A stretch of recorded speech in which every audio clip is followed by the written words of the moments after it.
Cette année, la célébration du Saint-Sacrement du corps et du sang du Christ est célébrée dans un contexte bien particulier. C'est vrai qu'il y a eu une autorisation pour qu'on puisse se rassembler. 30 de ce que l'Église peut accueillir. On a ça depuis vendredi dernier. Il reste que, en ce dimanche, pour plusieurs de nos paroisses, en tout cas pour ce qui est de notre réalité dans l'unité pastorale Notre-Dame de la Mer Bleue, on n'était pas prêt à vous accueillir pour célébrer l'Eucharistie avec toutes les exigences sanitaires que cela implique. Oui, on peut dire que la fête du Saint-Sacrement du corps et du sang du Christ cette année est bien particulière puisque pour la plupart d'entre vous, la majorité, vous avez été privés de recevoir depuis la mi-mars le corps et le sang du Christ. On dit de l'Eucharistie que c'est le centre et le sommet de notre foi. Je me suis retrouvé à célébrer la messe seul, comme les autres prêtres, ou presque, et vous avez été privés de participer à l'Eucharistie en personne. Vous avez été privés de communier. Je dois dire que j'ai reçu un ou deux messages de paroissiennes. C'est des paroissiennes, c'est des femmes. Elles m'ont dit « Votre communion spirituelle, monsieur le curé, on commence à être bien tanné. C'est beau, on y croit, mais on a bien hâte de pouvoir communier, de nous unir au corps du Christ, de recevoir la communion. » C'est intéressant parce que la première lecture du Deutéronome dit, bon, le Seigneur vous a éprouvé pour savoir ce que vous avez dans votre cœur. Évidemment, vous n'avez pas perdu votre attachement pour le Seigneur Jésus, même si vous n'avez pas pu communier. Mais certainement que, espérons que ce jeûne eucharistique, eh bien, ça vous a donné le goût encore davantage de participer à l'Eucharistie. Non pas comme quelque chose d'ordinaire, mais quelque chose d'extraordinaire, puisque cette nourriture nous est donnée pour notre vie ici-bas, mais déjà nous donne de goûter à la vie éternelle. C'est ce que nous rappelait le Seigneur Jésus dans l'Évangile de ce dimanche. Oui, quand on vient recevoir le corps du Christ, le sang du Christ, eh bien, on peut dire que le Seigneur se donne à nous d'une manière incroyable. Il le fait dans sa parole, il le fait dans les autres sacrements. Mais l'Eucharistie, on dit que c'est un saint sacrement. Ce n'est pas un sacrement plus saint que les autres, mais vous avouerez qu'on a raison de dire que c'est le centre et le sommet de notre foi catholique, puisque le sacrement de l'Eucharistie nous permet de nous unir au Seigneur. Et le Seigneur, c'est bon de voir comment il a pris un chemin si simple pour venir à nous.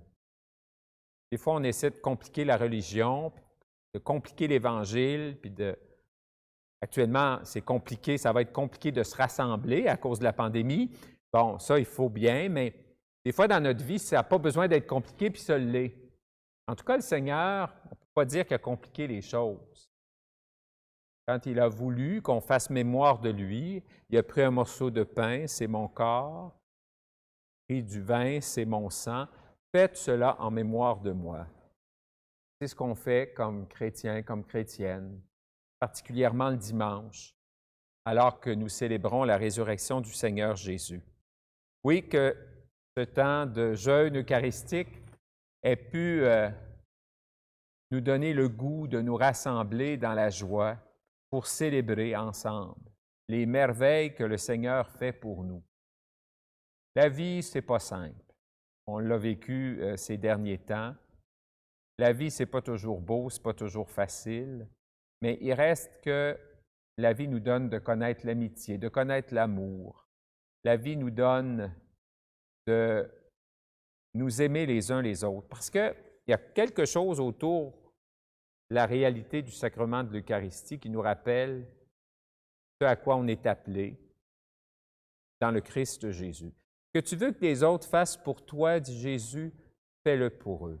Aimez-vous les uns les autres comme je vous ai aimés. Ces paroles de Jésus que vous avez fait à l'un de ces petits qui sont mes frères, mes sœurs, c'est à moi que vous l'avez fait. J'en viens à dire, et on peut dire que d'une certaine manière, saint Paul nous l'a rappelé dans la lettre aux Corinthiens, participer au repas du Seigneur, bien sûr que ça nous donne de nous unir à lui, mais ça nous engage à vivre comme lui. Ça, c'est le grand défi de nos vies. Est-ce que l'Eucharistie nous transforme au point de faire en sorte que les personnes reconnaissent en nous le visage du Christ? Pour bien des gens, le seul évangile qu'ils vont accueillir dans leur vie, eh bien, c'est ce qu'on va leur donner finalement.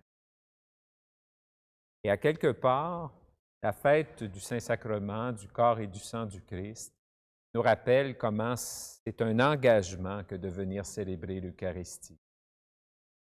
À la fin de la messe, on entend le président ou le diacre dire « Allez dans la paix du Christ ». Bien, allez vivre concrètement ce qu'on vient de célébrer.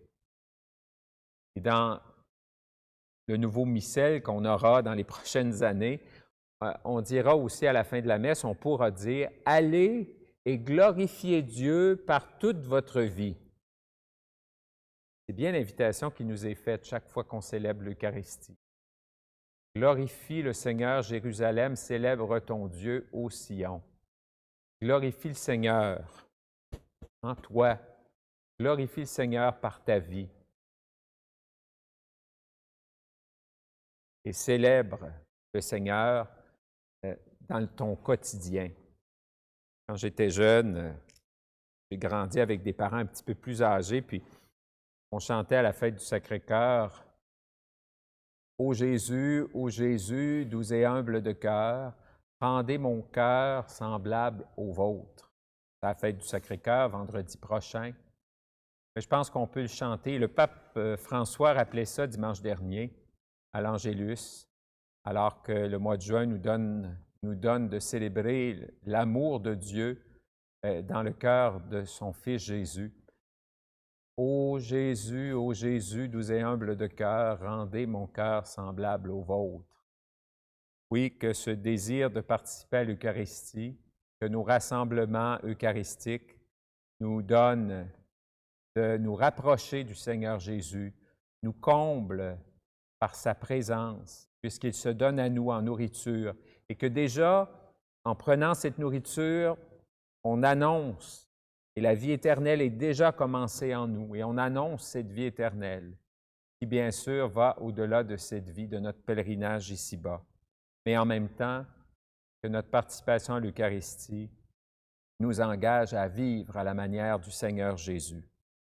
Que le Seigneur nous donne de participer à sa vie, bien sûr quand on se rassemblera pour l'Eucharistie encore à nouveau, mais aussi que toute notre vie puisse rendre gloire à Dieu. C'est bien l'invitation qui nous est faite en ce dimanche du Saint-Sacrement, du corps et du sang du Christ.